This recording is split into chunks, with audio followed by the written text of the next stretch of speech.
Welcome back. You're listening to Get Real here on the Money Matters Radio Network. I'm your host, Bob Gallagher, joined in studio by two very special guests today. Well, actually three. I don't want to leave Jeff out.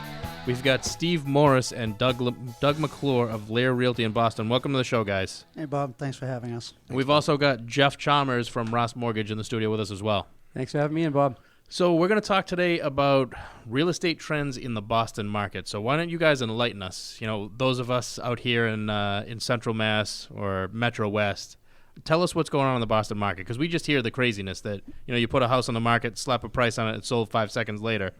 Is it really that crazy? Yeah, it really is, actually. If you have to be somewhat realistic in pricing, but one open house, you're going to get several offers on it. Prices are, sales are going for over asking price. We're always nervous on appraisals, but they seem to be panning out because somebody else is doing the same thing we're doing. Right. So what does that mean in terms of listings? Are you seeing a shortage like we are in the rest of the state, or are you guys seeing a little more activity? Absolutely. It's definitely a seller's market. We're both very heavy listing agents, and what I like to put in my remarks right away is all offers due by Monday at 5 p.m., and it's a nice feeling to have your listing sold by Tuesday so you can take the rest of the week off. And he does. Wasn't always that way, though, was it? Absolutely not. So why don't we talk about the differences between real estate in Boston and the rest of the state? You know, what are your primary buyers out there? You know, what's the demographics? We've got a huge, actually, cross-section of everything. Right now, what's happening, there's different pockets of the city. So our office is in West Roxbury. Mm-hmm. Traditionally, it's been the oldest, the neighborhood with the highest average age in the city. So we've got the old-timers, so to speak, which I guess Doug and I are getting close to that. And then you've got pockets like, everybody hears about Southie with the millennials moving in, and there's, 4 people in an apartment, and they're paying $1,000 each for that apartment. So we've got that, and now you're starting to see, areas of Roxbury, Dorchester that were always high crime, low income areas, and you're seeing growth in those areas in pricing and rents and crime too. No, crime hopefully is going down. Yeah, the mayor's working hard on that, he says. Well, that's good. That's good to hear. Are there any parts of Boston that you'd still consider affordable or borderline affordable? Absolutely. Hyde Park is I think Hyde Park's the best kept secret. You talk about the trends. You got the Emerald Necklace in Boston, which is the Arnold Arboretum, the Jamaica Plain Pond, Franklin Park Zoo, the golf course. As people try to surround themselves around that area, and a lot of times in the neighborhood, the surrounding neighborhoods are Jamaica Plain, Rosendale, but no one really ever talks about Hyde Park, and Hyde Park is actually trailing behind it. And once again, people prefer Jamaica Plain, they'll slide over to Rosendale, and now Rosendale is extremely expensive. Right. And now we can get the buyers to slide over to Hyde Park, which I think they will see. You mentioned that, Steve. You thought Hyde Park was the next best investment. Yeah, last year, though, Hyde Park did see a little bit big uptick in prices. Mm-hmm. I think in some cases like 25%. Really? Yeah, it was actually Steve Morris's buyers. That's why. I noticed multi-families went from going around 400,000 to high 400s, in that 1 year period. Wow. So, but it's still a good value relative to the rest. And Mattapan, I guess we would throw in that mix too. You know what surprises me is actually we're having a conversation with Jeff Chalmers with Ross Mortgage, and we're talking about short sales, and I kind of thought short sales were of the past, and Jeff mentioned that he's still doing a few, and what I see is Boston being the magnet, and the further you go away from the magnet, you can get a lot more house for your money, and and I know that, and you have that in the back of your mind, but when you hear someone actually say it, Jeff, you were just saying that earlier, and it's just you find different areas. Like I find in your area, you guys are getting the best buys. Yeah. And a lot of those short sales are pulling out of the city. They're starting to go into the Worcester area and maybe a little farther out. Even the western part of the state is starting to see some climb. But in your area, you guys have some amazing homes being sold for some really aggressive prices. How about the $1 million mark we talked about? Yeah, West Roxbury, for years, you couldn't break $1 million.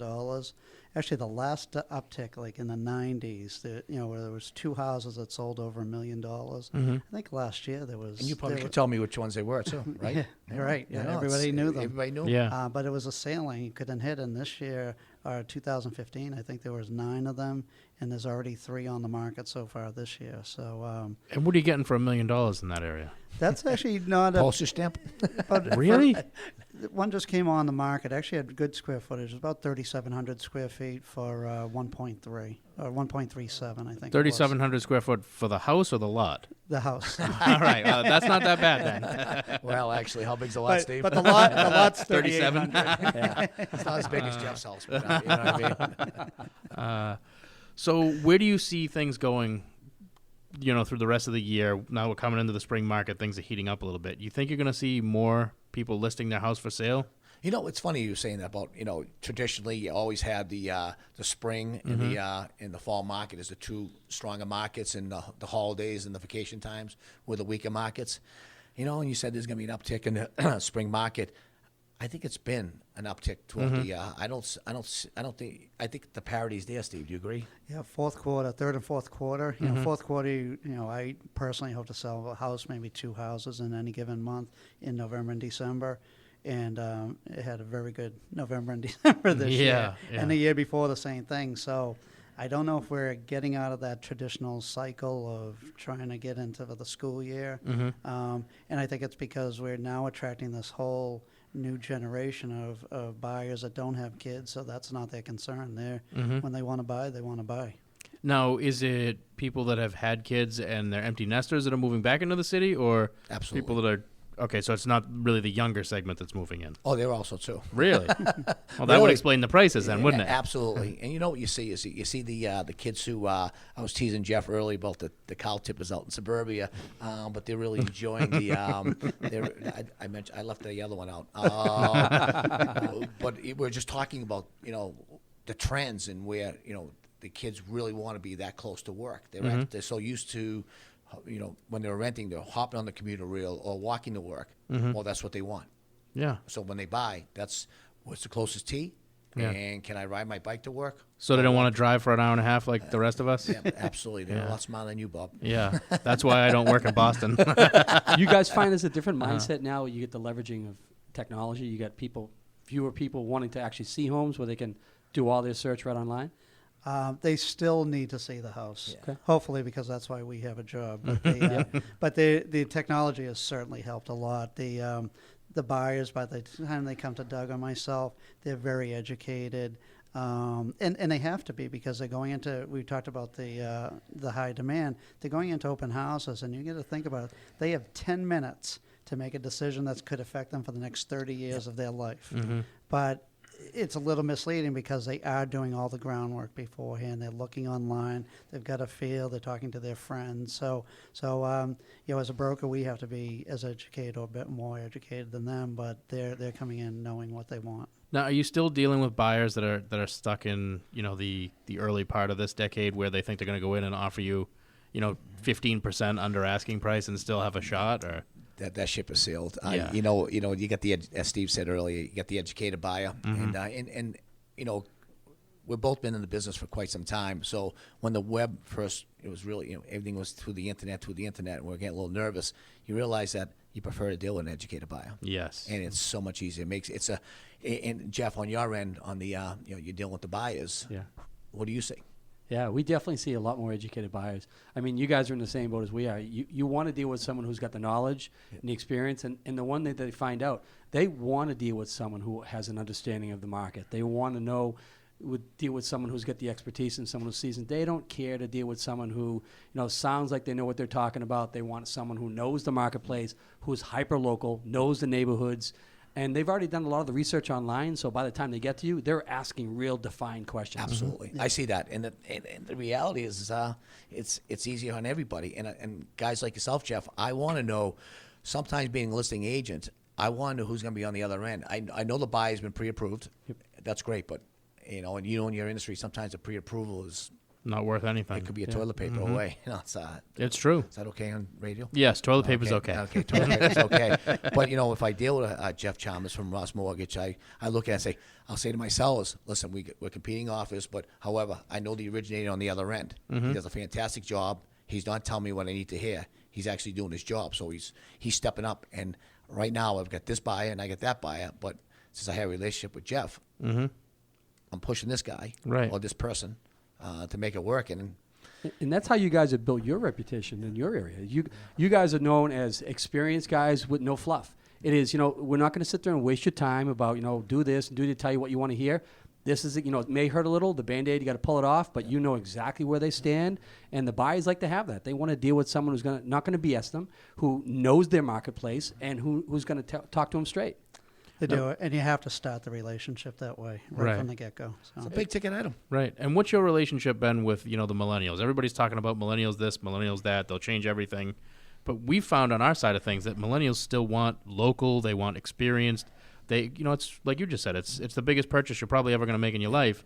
You don't want to be doing it with somebody that's, in another part of the world working on a phone at, 3 o'clock in the afternoon. You want somebody that you can actually talk to if a problem comes up. Yeah, and I think that's what buyers want. I think is universally and historically the same. They want from a broker. They want honesty. They want knowledge, and they want empathy. Those three things. And it might Does be empathy mean handheld? yeah, basically. That's what they want. And if you provide that with that extra edge of knowledge with the technology, then you're doing a good job for your people. Excellent. Now, as far as what they're looking for, Doug touched on it. So they don't necessarily want what we wanted, which was the big house, big yard, and the maintenance. They've got the busier lifestyles. They want a place to sleep and a decent place to sleep, close to the action. We were talking about close to public transportation, but the T just recently put in 3 new train stations in Dorchester. And it somewhat backfired. I felt bad. They were trying to create better transportation for some of the poor people that were living around there and didn't have cars, whatever. What happened is all the millennials have now gravitated around these train stations because that's what they want also. Yeah. So they took it and made it expensive. Yeah. They drove up the prices. Yeah. So right now that's part of the reason why the city is, downtown you have foreign investors, really pushing the very upscale markets. So then that's pushing people out to the next level, which might be the Southie, Back Bay, South End, and then being pushed out, and it's just being pushed out from the center right now. Would you ever think you'd ever say South End, Beacon Hill, Back Bay, and South Boston all in the same on a price per square foot? I know. It's amazing. Isn't it amazing? And I understand the Southie was like somewhere around 700 a square foot now. Is it really? Well, yeah. That's And that didn't happen the last boom we had, right? I mean, that Absolutely never spread to those areas. Yeah. Southie a bit. I think Southie a little bit, yeah. But then there was always a retraction. Right. Fort Hill and Roxbury really started exploding the last thing, then really retracted pretty hard. Right. But now it's becoming more entrenched. So I think we've seen with 3 or 4 upscale conversions and stuff. So You're thinking Fort Hill? I think I've seen Fort Hill almost explode 3 or 4 times, and every time the market corrected itself, it kind of it pulled back. it retracted. Yeah, but I think this time it just seems like there's more owner occupants and more of Yes. the larger buildings have been broken up into smaller housing units. Right. So there are people that will probably stay for the long term.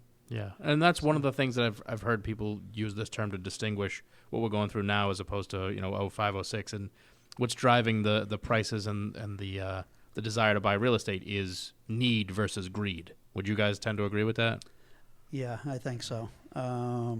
The developers that are doing development, they'll always be there, and they have to actually have deeper pockets now because the projects are more expensive. But the individual buyers, nobody can buy a 2-family or 3-family really to flip right now. The average person. Right, because they're going to the builders, right? Yeah, Or the so contractors. it's condos. Condos has become the new housing stock, and you're seeing the mini housing that's started over in the Seaport District. Yep. I don't know. I'm still wondering. At some point, it probably will spread out our way. We're a little bit more suburban in West Roxbury. Yeah. But I'm wondering if it will spread out our way because I don't get the mini housing thing. I mean, I look at some of those things on TV, and I'm just thinking, Why? yeah, I mean, efficiency. it's It's a bang for the shed. buck is what it is. It's a shed. You're living in a shed. Yeah. But are they more outdoorsy than we were growing up? I mean, are they the ones who are actually riding the bike to work? Would you ever think about getting on a bike in the morning and go to work? No. I see people in a suit riding on a bicycle, and I'm thinking, Why? No, you don't. Well, you think you of the- want to tap them out on the back end. Yeah, you know? yeah, You're that's true. frustrated. You're stuck in Think traffic. of the differences, Yeah. though, guys. I mean, years ago, we used to basically buy a house, and part of the reason we did for entertaining, bigger houses. Yeah. Don't do that anymore now. Now it's about efficiency. It's about, being able to have the smallest house for the biggest bang, and their entertaining is done outside the house. Yep, exactly. It sounds like a pub over an island. You know, maybe. Yeah. Well, every house is a pub over an island. I've been there. Oh boy. So how long do you guys think it's going to be? And I'm not putting you on the spot. I'm not going to hold you to this prediction, but how long before prices in Chelsea become Cambridge prices? I know there's a gap there. I think it's a national question, to be honest with you. The Fed has kept the interest rates low, for the longest time, so that's fueled a lot. And they don't have another move. Yeah. And, I'm concerned about, the underreporting of unemployment. Yeah. The less employment. I mean, retail has gone completely 29 hours now. Yep. So you have that going on, and then you have a federal deficit. So at some point we have to pay the piper. And I think, though, it's a couple of years away, but Yeah. I don't know. And I got a question for Jeff. You're on the buying end. You're dealing with the buyers. How many people are actually maxing out their ratios? Are they buying conservatively, or are they? Very much so. They It's are. very interesting. Oh. It depends on programs. I mean, I see a lot of people conventionally being pretty conservative on their numbers. FHA, it's pretty standard. People tend to go a little bit higher on those, but those are a lot of, you might end up having a lot of first-time home buyers that don't really have the assets, Right. don't really necessarily have the score. But it's a huge program. It allows people that necessarily wouldn't be able to get qualified conventionally Right. to do it another way. Just following up on the FHA. Right now, I'm working with an FHA buyer, and right now he wants to buy a condo, and he's having trouble finding something, an association that's actually FHA approved. Yeah. Yeah. Is FHA, as far as is the approval based on the ratio of the owner occupied to? There's a tenant? lot that goes into an FHA approval. there's of a lot of condo. variables associated with Budgets, it. everything. Because you got to remember, government loans, especially FHA, the FHA is not the ones actually giving the loan; they're insuring it. So just like with the FHA appraisals, they're a lot more conservative than a conventional. They want to make sure certain things are in line. So Yeah.